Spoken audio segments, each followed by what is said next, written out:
Hello, Nick. How are you? Good, JP. Lovely to be with you. Lovely to be here too. I know we've been trying to do this for a while, so it's fantastic to have you on the podcast.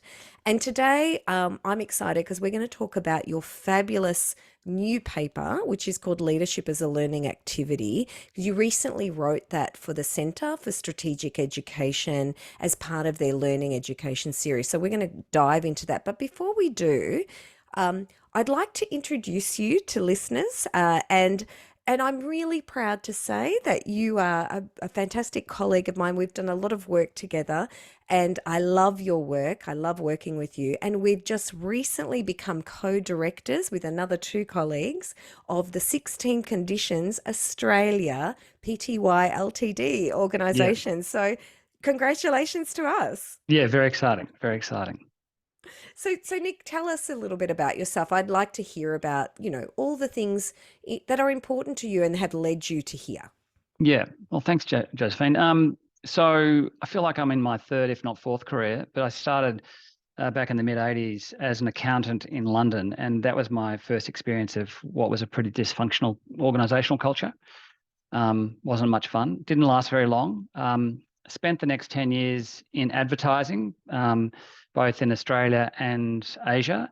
And while it was a good fun sort of career, it sort of lacked a sense of purpose. I didn't feel it really wasn't so engaged with selling wet cat food, as I like to say. And so I went back to university and did studies in organisation behaviour at Swinburne. And the first text I read there, the foreword of the author, his intent was to make organizations fit for humans. And I was really Love that. engaged with that. I was like, wow, like I want to do that. And so I was really blessed. I found my way to a company called Hay Group. Um, and I spent nearly 20 wonderful years at Hay Group mostly in their leadership development practice, but also in their building effective organizations practice, and became a partner, and we ended up selling the company. And that's when it led me to sort of branch out and see a broader world beyond Hay Group, which was, I was very deep and in narrow in their technologies. But moving to EY, helping the EY business build out a leadership practice, really expanded my horizons, and I got to engage with some fantastic colleagues. Dr. Ruth Wagman, who I brought to Australia on behalf of EY, who we are now colleagues with. Professor Bob Keegan, and Lisa Leahy of Immunity to Change fame and Everyone Culture fame, who are just, giants in the field. Amazing thinkers. Um, yeah, Jervis Bush, who I think has done some of the most interesting work around a technology called Clear Leadership, which I think is really adding something to the whole. And so it was a real moment for me of just recognizing that there was such a broad landscape. And the other part of the puzzle was I got to work with Oxford University through EY on an Australian major projects leadership academy for 4 years. And that really brought me into that whole idea of actually, it was one of my colleagues, Atif Ansar from Oxford. The first question he asked me was, what are you writing? And that really challenged me to think about, well, how am I putting my ideas down and making them known? So hence, 4 years later, after Atif challenged me to do that, I wrote this paper. That's fantastic. And you do get to that moment, don't you, where perhaps sometimes you do need a little bit of a push because you've obviously had this really deep experience in leadership development and working with so many different clients across different industries, but also working with these amazing researchers, academics, and thought leaders. And of course, that really influences you. And isn't it amazing? Someone says, "Well, what are you writing?" And that takes you on a journey of, well, actually, I could write something. Yeah, it's funny that I feel like I've been saying the same thing for 25 years now, but it's only made sense once I've written it down and put it into a sort of a coherent narrative. And uh, it's been really interesting, the responses to the paper. A lot of people have found it quite challenging. The idea that leadership is actually a learning activity seems to be revelatory, which surprises me because for me it seems sort of so obvious, but it's not obvious, and it's not obvious in a lot of organizations today. No, it's not obvious. And I think that that's the thing when you're ideas, you live your ideas, and you've immersed your work in that idea or those sets of ideas, and it isn't necessarily obvious to others. So Nick, what is that? What does that mean that leadership is a learning activity? Do you want to give us that kind of overview so that we understand what we're, what do we mean by leadership and learning? Well, actually, leadership, the very term itself is very contested. So my colleague at Oxford University, Graham Findlay, did a Google search of the term and found 5 million hits of books and journals. So everyone has an opinion about leadership. So Yes. I won't get into the definitional wars, but I will say that if we look at the environment that organisation leaders are living in, the term VUCA, that volatile, uncertain, complex, and ambiguous environment that we live in. There's so much change afoot. Like business models are, being turned on their head. We have 4 generations of workers working together. We have hybrid working post-COVID. We have climate change. We have, the whole, the work around diversity and inclusion, which is so important for today's work. So there's a lot of complexity. And I would posit that for leaders to be effective in doing that work, which, use Heifetz's term, that adaptive work, that leaders need to learn their way forward. That it's not about actually, leadership is not about having answers, but actually asking the right questions. Mm.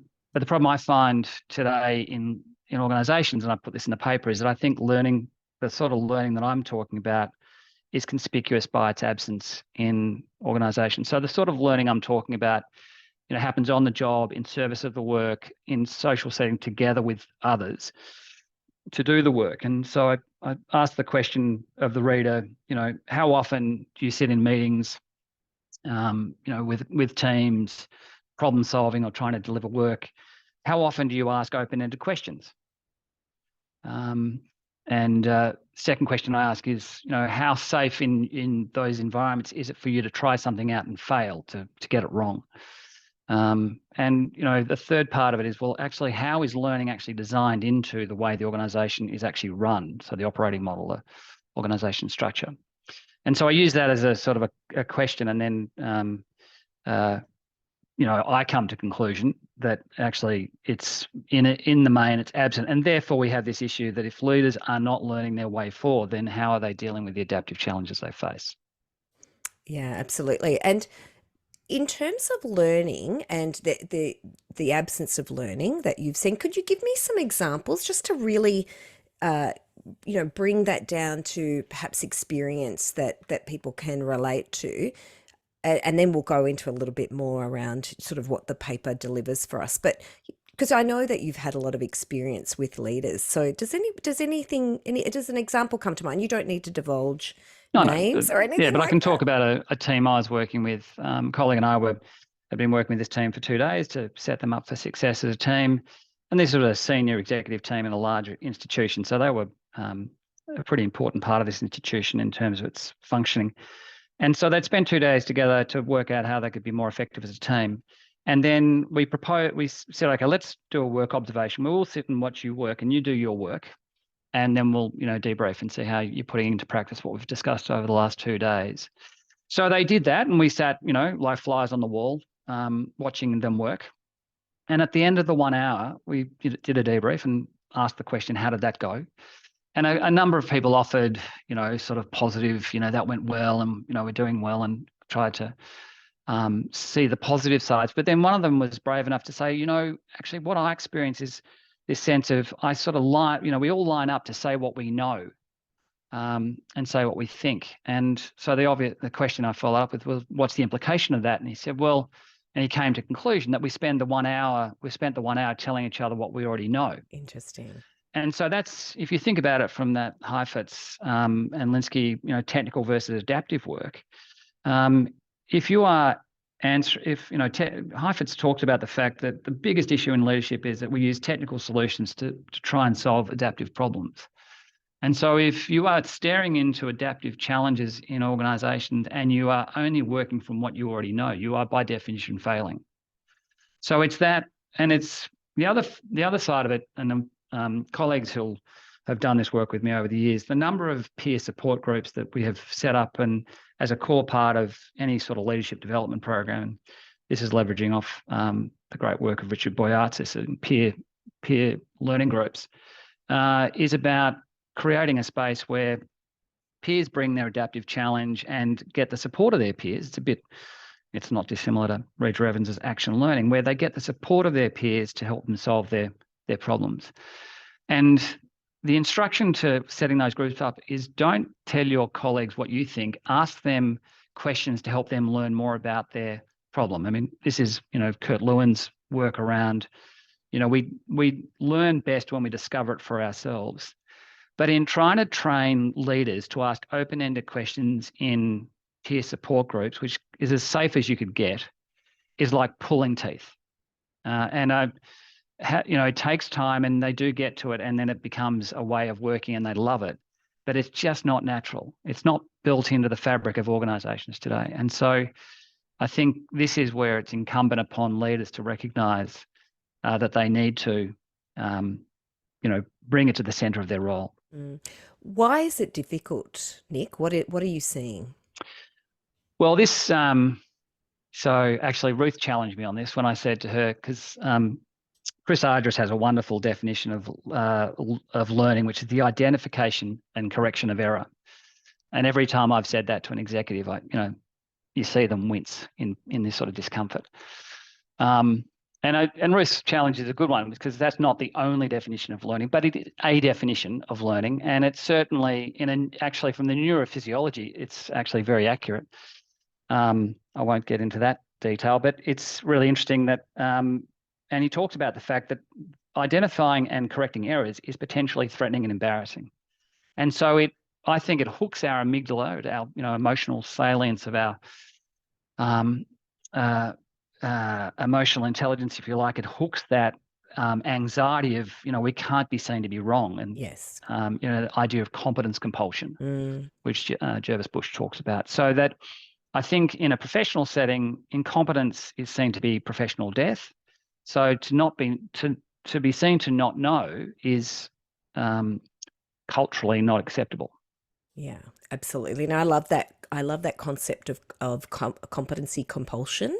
I think that we live with that, and we don't even understand, or it's not made explicit or conscious that we're actually behaving in that way. And a lot of this is about getting people to be more effective in their decision making, in their collaboration with each other, and to your point, in facing into adaptive problems, which is the problems of business, but also the planet. So we can't just bring people together and be satisfied with people just telling each other what they know. And you're right, And what I'm really curious about is this idea of open questions, because I think we've been talking about open questions for a long time in the social sciences, but what is it really to ask an open question?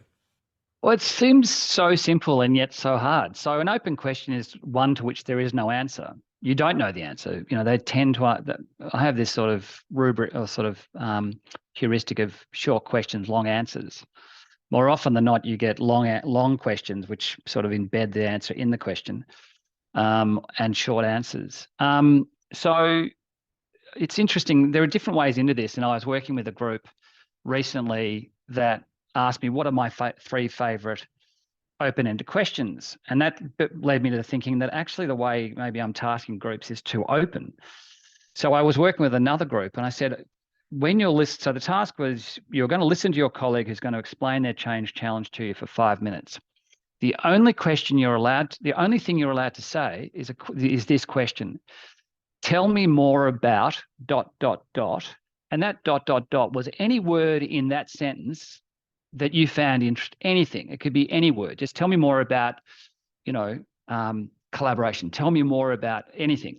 So that was the only question. And I was working virtually at the time, but I was debriefing with the client who was in the room, and we laughed the fact that instruction had about a 10-second half-life, because within about 20 seconds of doing the task, they all just got back into conversation. So it's a lot safer to be in conversation because I'm not really putting myself out there. I'm not asking questions. So I might ask you a question to which you don't know the answer. I might professionally embarrass you. Or I might ask you a question to which you don't know the answer and you'll get angry at me. So the relationship will get damaged.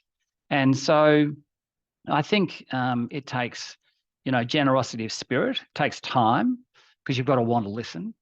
It takes compassion for yourself and for other, because you're going to ask someone a question to which they've got to really sit back and go. And when you've asked a good open question, someone sits back, their eyes roll up, they sort of go, that's a really, and they learn more about their own meaning-making system. And it does take courage because you've got to firstly admit you don't know the answer. And then you've got to deal with the fact that if they don't know the answer, they might get angry at you. Or, cut themselves off for you or whatever. So.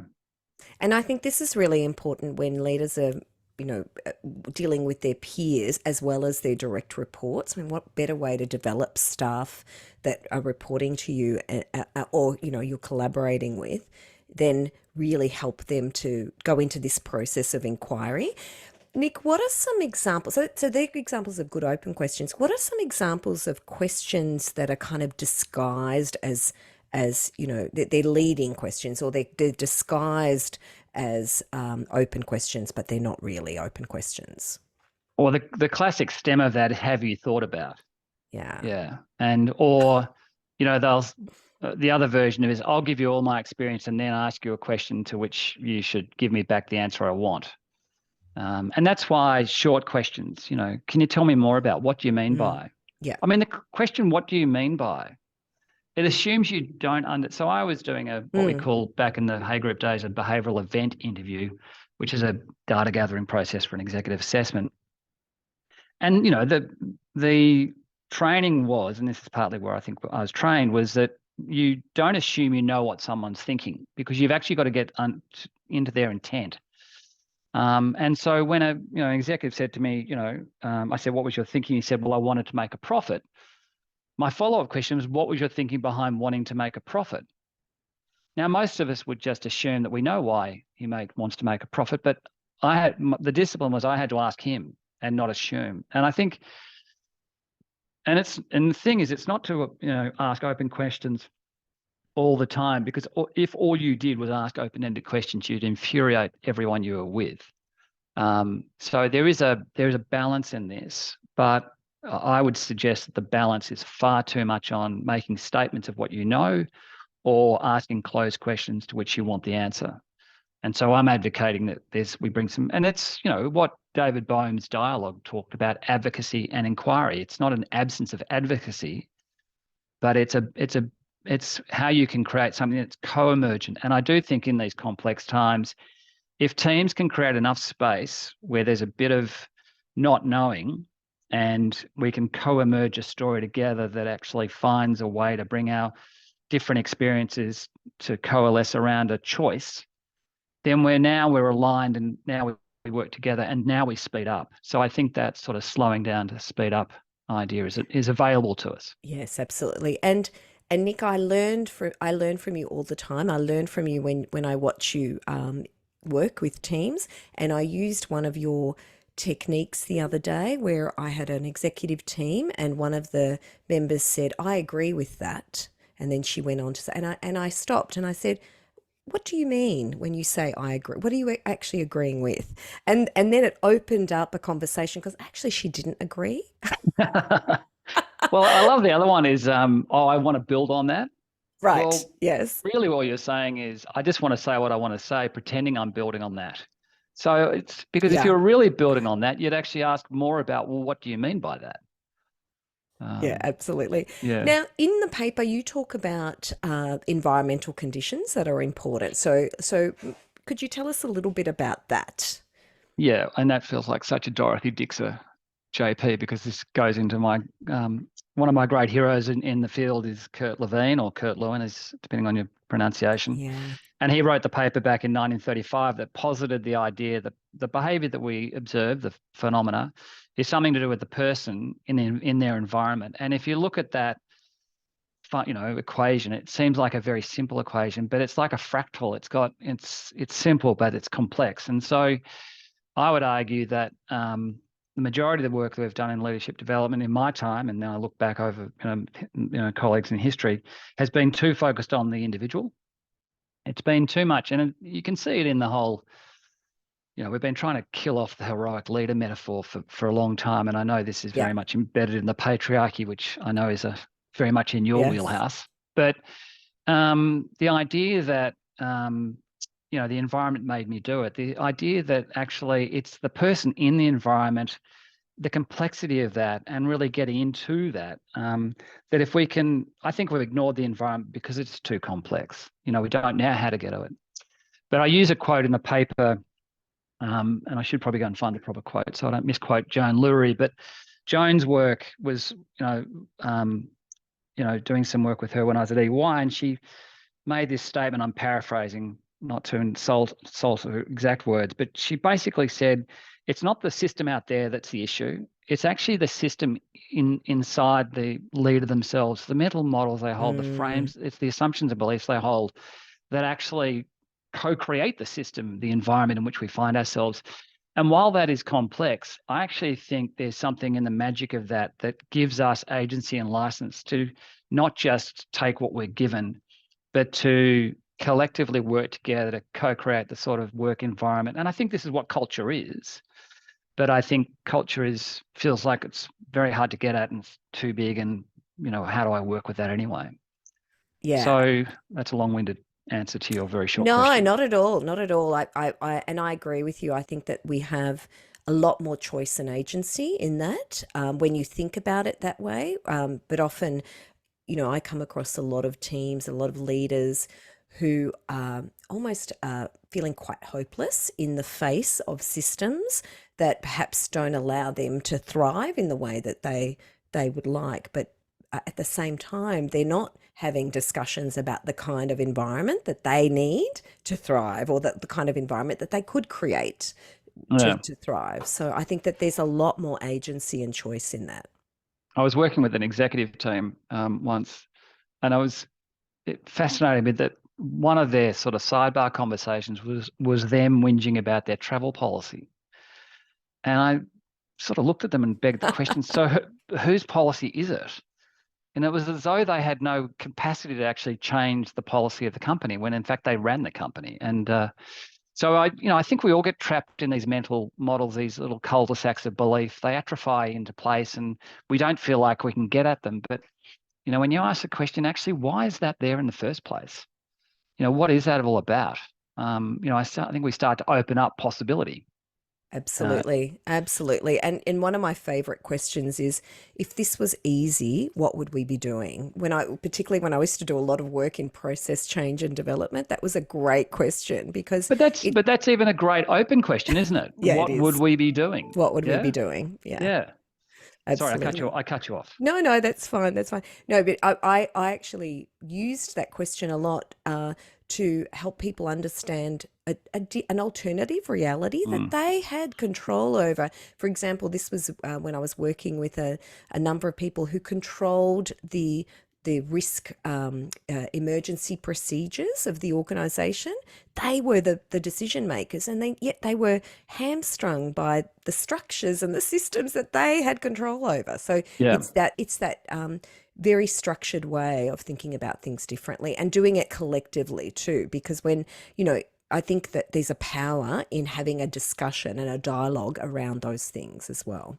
But even in that, what else? What would it look like if it was simple, JP? That is a classic reframe to look at it from a different perspective, see a bigger picture, to decenter, to step back, and take that. And that's that taking that more systemic view. That system, that self-transforming mind view that Bob Keegan talked about in his level of consciousness. That idea that if we can just see more, further, farther, then we can make sense of the complexity, make better sense of the complexity Mm, that we're yeah, operating within. absolutely. And Nick, in your paper, you talk a bit about perhaps why sometimes we don't necessarily by default see that. And I think you talk a lot about a concept of immunity to change in the paper. So do you want to just briefly talk about that Yeah, for the time yeah. we have left? Yeah, so there's two sides of the coin. It's that person and the environment. I think there's something about the person that we're sort of wired for safety. Kahneman talks a lot about how we jump to conclusion, system one thinking, that we have heuristics that help us make sense of the world. And so I think we tend to avoid ambiguous environments, which, create anxiety. We jump to conclusion through system one thinking. And also, we've already talked about that competence compulsion. And on the environmental side, Bob Keegan makes the point that organizations are designed for delivery, not development. And we need to, need to be designing organizations that are delivery and development. And also in their wonderful book, The Everyone Culture, they talk about, everyone's got two jobs.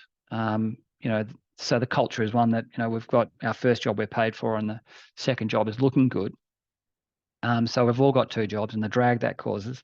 And the third is, I think, the organization design is just, the art of coming up with the least worst structure. And, all those boundaries create barriers to learning. So it's not designed in or incentivized.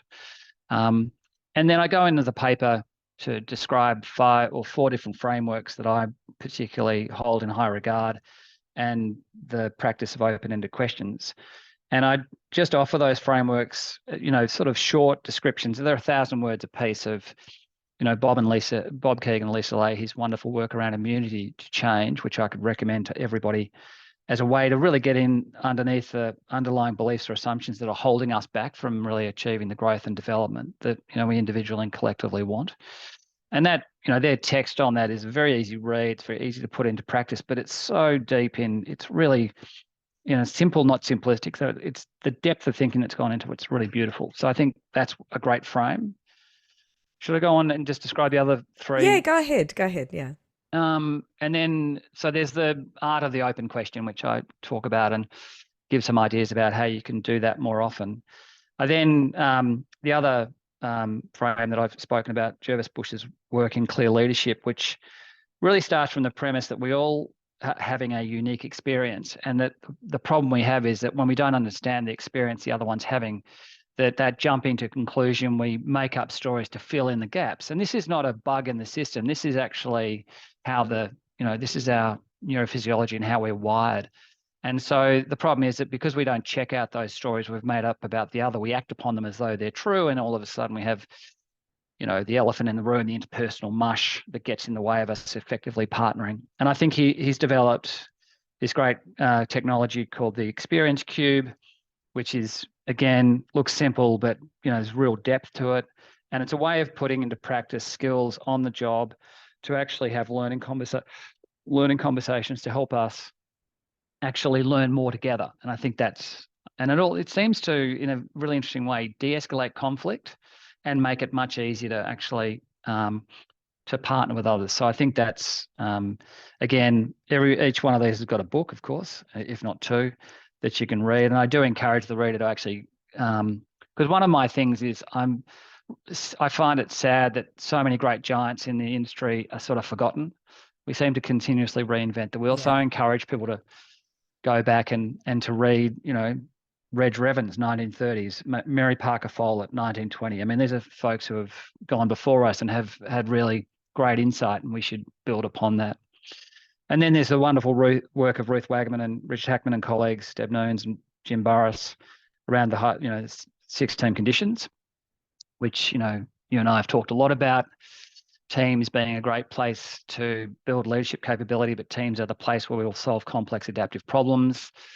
So I think teams are the answer to the problems we face, and building high performing teams. And so there's a lot of work out there, a lot of views on high performing teams out there. I think Ruth and the team have got the best science and the best art and practice of that. So, and then the final one I think is Heifetz's work around adaptive leadership, which for years, Leadership Without Easy Answers, which is his first text on the thing. And then I've been working with his practice guide that he and Marty Linsky put together with Grayshaw, which is a fabulous, just a how-to book on such a complex topic. But I just think adaptive leadership really is the frame for our times, because Absolutely. Yeah. it begs the question: if you're doing adaptive work, you've got to start from a position of not knowing and give yourself permission to not know. because that's okay. And it's not that you're going to sit in that position and not know forever, but you've got to have some space for that in your day if you're working in teams through great partnering that's set up through that sort of skill of clear leadership. So that's my advocacy, if you like, for bringing learning to the centre of your leadership role through these frames. That's wonderful, Nick. And I love that. I love that as you say, many of these concepts are simple but deep. So it's deep work, but very accessible. Where can people get your paper from? So it's currently on the Learning Creates website, and Learning Creates Australia is a fantastic organisation, the not-for-profit sector, set up by Tony McKay and Jan Owens to advocate on behalf of transforming education in Australia around the world through, collaborative work through networks. And so I'm really proud that Learning Creates is seen fit to put it up on the website. I know that Centre for Strategic Education is currently rebuilding their website, so it's not currently accessible there. So we'll put that link in the show notes. And you've got a new paper that's just coming out. Are we allowed to talk about that? Well, we are, but because this won't go out until after. That's all right. Do you want to show it? Maybe just show it. Just out today. So Tony McKay and I have written a paper called "Leading the System Toward Transformative Learning for All," and it's our. I'm blessed to work with Tony, who's really one of the leading lights in the education transformation space globally. And he's been a dear colleague of mine since the early 2000s when I worked with him on the Leading Australian Schools program. And so he's really brought the outside-in global perspective, and I think the best work out there about how do you transform a whole system. And my job was to really synthesize that into a bit of sort of taking that theory and putting it into practice. So it's a bit of a how-to guide.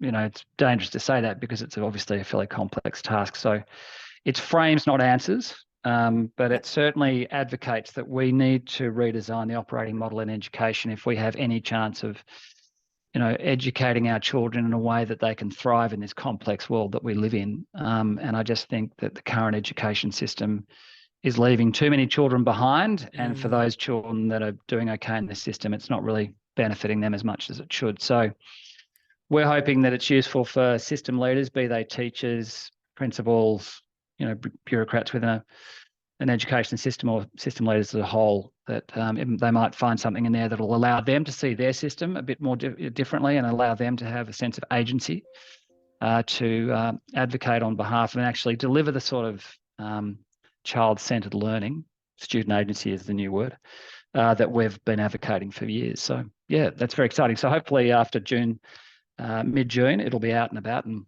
people can grab that too. Great. Thank you. Thank you, Nick. And people can find you where? Is LinkedIn the best place? We can put probably link LinkedIn profile would be the best place to find me. And it's Nicholas with a Nicholas. Yes. Thank you. All right. Thank you so much, Nick. I loved this conversation. It's going to be something that many people will be able to relate to. So thank you so much for your time. We'll have to come back and have another conversation about perhaps each of these areas in a bit more depth, because I think we could definitely do that. So Thank you so much, Nick. And I'll talk to you soon. We'll see you soon. Thanks, JP. See you soon. Bye.